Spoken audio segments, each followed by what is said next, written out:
So what is it like living in Melbourne, Australia at 23 years old? So I'm originally from Canada. I've been here for about 7 months now. I'm gonna be here for probably until December, so another couple more months until I finish the year up here. In this video, I'm gonna be telling you about my experiences. I spent the whole year in Melbourne, and I'll tell you why I did that. And I'll also be just talking about some Melbourne things, some Australian things, the pros, the cons, my experiences, where I wasted money and where you could save money, and a bunch of other stuff too that we'll be talking about later on in the video. Right now, I'm actually just along the Yarra River, which is one of the big rivers here in Melbourne. It actually connects to, I think it's Port Phillip, but I could have the name wrong. It could be another name for it. This river right here, pretty much, I don't know if you guys are gonna be able to see it, but this runs all the way out into the ocean there. Like, if you just have a look at the river and you're like in Australia, you're like, oh, you think there's like crocodiles or some crazy, you know, maybe sharks or something like that. No crocodiles. It's Melbourne. It's too cold for them. And the only one, because this is going to be freshwater most likely, because it's going into a river, would be bull sharks. But I'd be very surprised if a bull shark was able to survive in that water there, because the Yarra River is known for being very, very polluted from, I think, like the industrial era, where a lot of companies would just like dump all their waste into that river. I don't know if even, you know, most cities as well, they would dump like the human waste as well into there. But yeah, I'm just in this lovely little park right now, just walking about. But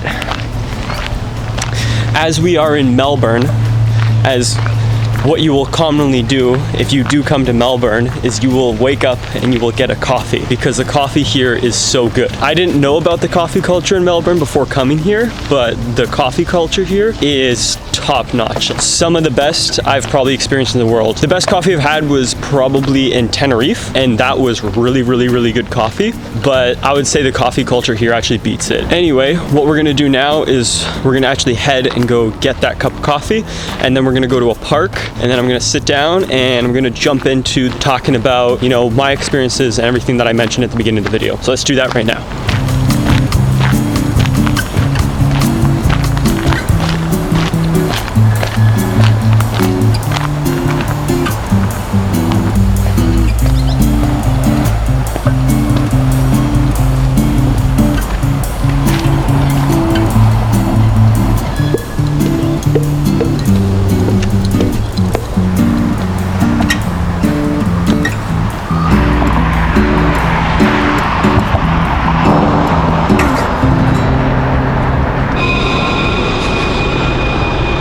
So right now I'm actually just outside a coffee shop right here, which is called Layers. It's actually located on Victoria Street right here. I've never actually been to this coffee shop. I'm gonna try it out. The great thing about Melbourne is there's literally coffee shops everywhere you go, so you'll be able to find a great cup of coffee anywhere you go around here. So we're gonna give this one a shot and then just see how it is.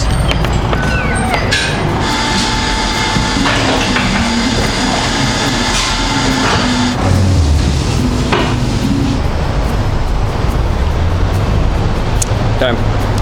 That's what I mean, like in Melbourne, it's actually a mission to find like a bad cup of coffee. It's like you won't find it. Everywhere you go, the cafes, like that one I've never been to before, and the coffee's amazing there. So, got the coffee, get a little caffeinated. We're gonna go to a park now. So this is actually pretty cool. So on Victoria Street here, this little strip, it's pretty much like all Vietnamese restaurants. They even have like, I can't pronounce that, but they've got like a Vietnamese flag here. It looks like a little tiny train station or like town hall almost. This whole strip right here is actually Vietnamese, which is pretty cool. You'll find a lot of little areas inside of Melbourne, which will be like, you know, there's like a Chinatown, which is actually, I believe, one of the oldest running Chinatowns in like the Western Hemisphere or something like that. I think it's the oldest one in Australia. It's been there for a while. The oldest like continuous one, so which is pretty cool. We're gonna be heading down this. I think we're on Albert Street right now, so we're gonna be heading down here to get to the park, the next little area. But that's something I just wanted to point out as well. Is like in Melbourne, if you love Asian food, you're gonna get some of the best you'll probably find in Western cities. To be honest, you can find pretty much everything.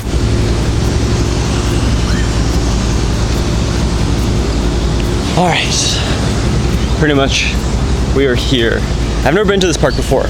Like Melbourne has a ton of little parks. This one's pretty big, so I'm excited to explore it a bit because I've done quite a few other ones around here which are really nice. But this one like has some interesting terrain because it looks like it's a bit of a hill built into this as well.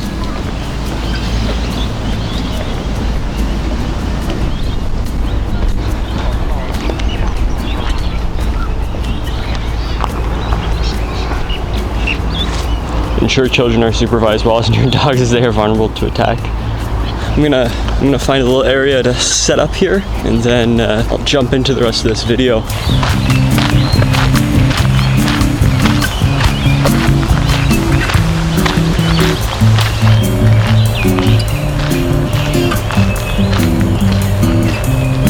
Watch out for snakes. Always the snakes. I've made it to this little area. I think I'm probably just gonna do a little bit of walking and talking. Just as I was gonna stop somewhere, but I think I'm just gonna do a walk and talk. So yeah, what's my experience been?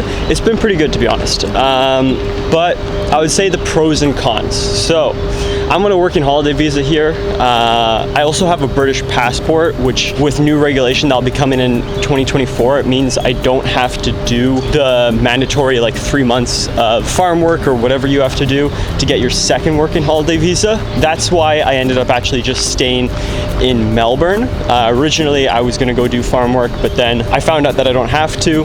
If I wanna get my second year, I just have to wait a bit, so I'll be going back to Canada. But I don't have to do it, so I just decided to stay in Melbourne. To be honest, the main reason I'm staying in Melbourne is because of the rental costs. I don't think maybe Melbourne would be the best place for rental costs, but it's a really good city. Like, I really love Melbourne, but my original plan was to spend, you know, a couple months in Melbourne and then go to like Sydney and then go to Brisbane and the Gold Coast and Cairns, all that type of stuff. But then once I realized when I got here, Australia just opened from COVID, so pretty much every single backpacker in the world had come here to do the same thing I was doing, was backpacking, and it just like destroyed the rental market. Like, it just went crazy. Like, hostels, everything just went super expensive. And then also too, with just inflation and stuff, everything just got super expensive. And in actuality, doing the working holiday visa and spending a couple months here and then a couple months there working and stuff, in reality is actually hard to do, because a lot of businesses won't want to hire you just for like 1 month or 2 months if you're just going to dip, because it's going to take time to train you up in their systems. So that was something I ran into when I first got here. A lot of places were like, how long are you staying here for? That's something that they're wanting to know, just because, you know, they don't want to just hire somebody who's going to be leaving in the next 2 or 3 months or whatever, right? There are some jobs that you can sort of get that you can do that, like maybe something in construction or some of the other jobs, but to be honest, like, still then, like,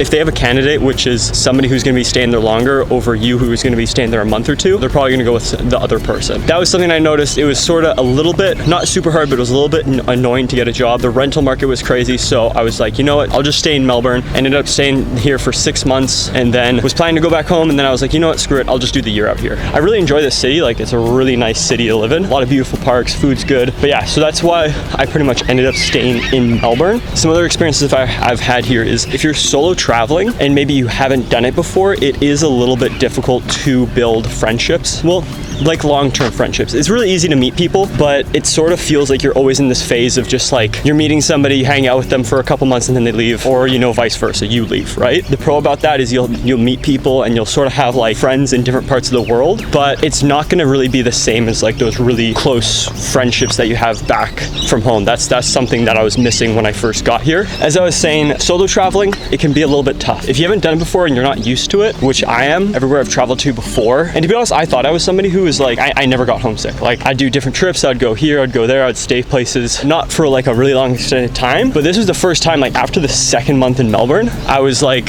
starting to get like pretty homesick, and I didn't really know what it was at the beginning, but I was like, why am I just feeling like sort of like a little bit depressed? And I was like, what the fuck? But what ends up happening is like the first 2 months you get to a new place, it's like all exciting and new, but then what happens is you sort of get accustomed to it, you get used to it, right? It just sort of becomes the norm. And what I've realized is like friendships make the experience, right? It doesn't matter where you are. If you've got like good friends or you like hanging out with the people that you're with there, it will make a shitty experience a good experience, and a good experience a great experience if you have really good close-knit friends there to enjoy it with. If you don't, from my experience, it is a little bit tougher, and it just goes back to what I was saying there is, it's just pretty annoying just having to like always be in that like beginning stage of like meeting people where it's just like all the small talk and stuff, and it just feels like you're just repeating that over and over and over again. But other than that, I would say it's pretty good.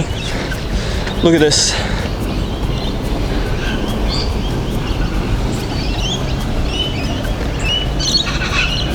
Another thing I'll mention is Australians are extremely friendly. The majority of people in Melbourne have been super, super friendly. I haven't run into any problems really, or anybody that was like, there was a few experiences, but I mean like those were like an anomaly. I wouldn't say like those are the core. Like the majority of people, like I work in a bar, and the majority of people that I meet in the bar are like super nice. The best way to figure out like what a society's like is literally work in a bar or work in a restaurant, because you'll see so many people, so you'll understand what people are like. But I would say like probably 95 to like 90% of Australians are super, super nice people, super welcoming as well. This is for Melbourne. I can't speak for the rest of Australia, but that's been my experience so far.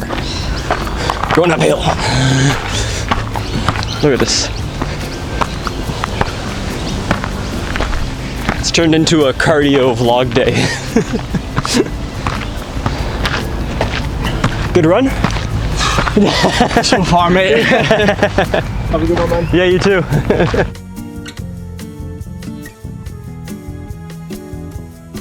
I'll wrap up the video here. Thank you guys if you made it all the way to the end. I really appreciate it. If there's anything else you guys, any other questions you have about Australia, leave them down in the comments, or anything else about my experiences, let me know. I'd be happy to answer them. I'll make more videos about Australia as well. And yeah, I'll see you guys in the next video. Thanks for watching, guys. Love you guys. Peace.